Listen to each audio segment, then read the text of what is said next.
Birthday cake order ಮಾಡಿದ್ರೆ death day cake ಕೊಟ್ಟ resort. ಕೀಟ ಬೂಸ್ಟ್ ಕಟ್ಟಿದ ಕೇಕ್ ತಿಂದವರು ಹರೋಹರ.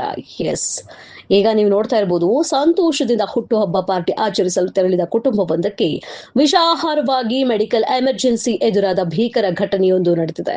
ಪ್ರಸಿದ್ಧ ರೆಸಾರ್ಟ್ ಒಂದರಲ್ಲಿ ಈ ಅಪಘಾತಕಾರಿ ಘಟನೆ ಸಂಭವಿಸಿದ್ದು, ಕೇಕ್ ತಿಂದ ತಕ್ಷಣವೇ ಸಣ್ಣ ಮಕ್ಕಳು ಸೇರಿದಂತೆ ಕುಟುಂಬದ ಹಲವು ಸದಸ್ಯರು ತೀವ್ರವಾಗಿ ಅಸ್ವಸ್ಥಗೊಂಡಿದ್ದಾರೆ.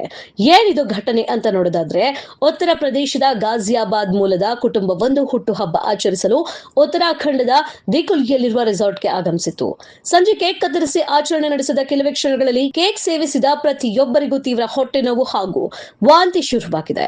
ಇದರಿಂದ ಗಾಬರಿಗೊಂಡ ಕುಟುಂಬಸ್ಥರು ತಕ್ಷಣವೇ ಜಾಗರೂಕರಾಗಿ ಕೇಕ್ ಅನ್ನು ಪರಿಶೀಲಿಸಿದಾಗ ಅದರಲ್ಲಿ ಬೂಸ್ಟ್ ಬೆಳೆದಿರುವುದು ಮತ್ತು ಸಣ್ಣ ಸಣ್ಣ ಕ್ರಿಮಿ ಕೀಟಗಳು ಇರುವುದು ಪತ್ತೆಯಾಗಿದೆ.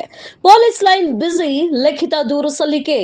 ಬಾಧಿತ ಕುಟುಂಬದವರು ನೀಡಿದ ಮಾಹಿತಿಯಂತೆ ರಾತ್ರಿ ಘಟನೆ ಸಂಭವಿಸಿದ ತಕ್ಷಣವೇ ಅವರು ಪೊಲೀಸ್ ಎಮರ್ಜೆನ್ಸಿ ಸಹಾಯವಾಣಿ 112ಗೆ ಕರೆ ಮಾಡಿದ್ದಾರೆ. 2 ಬಾರಿ ಕರೆ ಮಾಡಿದ್ದಾರೆ. ಆದರೆ ರಾತ್ರಿ ಸಮಯದಲ್ಲಿ ಯಾವುದೇ ಪೊಲೀಸ್ ತಂಡ ಸ್ಥಳಕ್ಕೆ ತಲುಪಲಿಲ್ಲ ಎಂದು ಕುಟುಂಬಸ್ಥರು ಗಂಭೀರ ಆರೋಪ ಮಾಡಿದ್ದಾರೆ. ಆ ಬಳಿಕ ಬೆಳಿಗ್ಗೆ ಸ್ಥಳೀಯ ಪೊಲೀಸ್ ಠಾಣೆಗೆ ತೆರಳಿ ರೆಸಾರ್ಟ್ ಆಡಳಿತ ಮಂಡಳಿ ವಿರುದ್ಧ ಲಿಖಿತ ದೂರು ನೀಡಿದ್ದಾರೆ. ಆಹಾರ ಸುರಕ್ಷತಾ ಇಲಾಖೆಯಿಂದ ದಾಳಿ. ಘಟನೆಯ ಗಂಭೀರತೆಯನ್ನು ಅರಿತ ಆಹಾರ ಸುರಕ್ಷತಾ ಇಲಾಖೆಯ ಅಧಿಕಾರಿಗಳು ತಕ್ಷಣವೇ ರೆಸಾರ್ಟ್ಗೆ ಭೇಟಿ ನೀಡಿ ಪರಿಶೀಲನೆ ನಡೆಸಿದ್ದಾರೆ.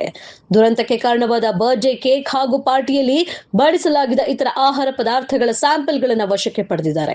ಈ ಮಾದರಿಗಳನ್ನು ರಾಸಾಯನಿಕ ವಿಶ್ಲೇಷಣೆಗಾಗಿ ಲ್ಯಾಬೊರೇಟರಿ ಕಳಿಸಲಾಗಿದ್ದು, ವರದಿ ಬಂದ ನಂತರ ಮುಂದಿನ ಕಾನೂನು ಕ್ರಮ ಕೈಗೊಳ್ಳಲಾಗುವುದು ಎಂದು ಅಧಿಕಾರಿಗಳು ತಿಳಿಸಿದ್ದಾರೆ.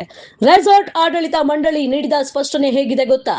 ಇನ್ನೊಂದೆಡೆ ಈ ಆರೋಪಗಳನ್ನು ರೆಸಾರ್ಟ್ ಆಡಳಿತ ಮಂಡಳಿ ನಿರಾಕರಿಸಿದೆ. ನಾವು ಈ ಕೇಕ್ ಅನ್ನು ನಮ್ಮ ರೆಸಾರ್ಟ್ನಲ್ಲಿ ತಯಾರಿಸಿಲ್ಲ, ಹೊರಗಿನ ವೆಂಡರ್ ಒಬ್ಬರಿಂದ ಇದನ್ನ ಆರ್ಡರ್ ಮಾಡಿ ತರಿಸಲಾಗಿತ್ತು ಎಂದು ಸ್ಪಷ್ಟನೆ ನೀಡಿದೆ. ಅಲ್ಲದೆ ಪ್ರಕರಣದ ತನಿಖೆಗೆ ಅಧಿಕಾರಿಗಳೊಂದಿಗೆ ಸಂಪೂರ್ಣ ಸಹಕಾರ ನೀಡುವುದಾಗಿ ಹೇಳಿದೆ. ಹಳೆಯ ದುರಂತದ ನೆನಪು. ಉತ್ತರಾಖಂಡದಲ್ಲಿ ಇಂತಹ ಆಹಾರ ವಿಷಪ್ರಾಶನ ಘಟನೆ ನಡೆಯುತ್ತಿರುವುದು ಇದೇ ಮೊದಲೇನಲ್ಲ. ಕಳೆದ ಜೂನ್ ತಿಂಗಳಿನಲ್ಲಿ ಪಂತ್ ನಗರದ ಗೋವಿಂದ ವಲ್ಲಭ ಪಂತ್ ಕೃಷಿ ವಿಶ್ವವಿದ್ಯಾಲಯದ ಹಾಸ್ಟೆಲ್ ಮೆಸ್ನಲ್ಲಿ ಪನ್ನೀರ್ ಹಾಗೂ ಬಟರ್ ಚಿಕನ್ ತಿಂದ ಸುಮಾರು 150 ವಿದ್ಯಾರ್ಥಿಗಳು ತೀವ್ರ ಅಸ್ವಸ್ಥಗೊಂಡು ಆಸ್ಪತ್ರೆಗೆ ದಾಖಲಾಗಿದ್ರು. ಈಗ ಮತ್ತೆ ಅಂತಹದೇ ಘಟನೆ ಮರುಕಳಿಸಿದ್ದು ಆಹಾರದ ಗುಣಮಟ್ಟ ಮತ್ತು ಸುರಕ್ಷತೆಯ ಬಗ್ಗೆ ಸಾರ್ವಜನಿಕರಲ್ಲಿ ಆತಂಕ ಮೂಡಿಸಿದೆ.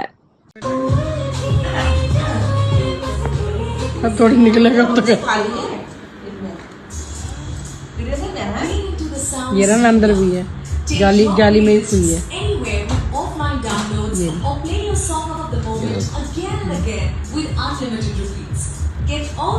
ये उसको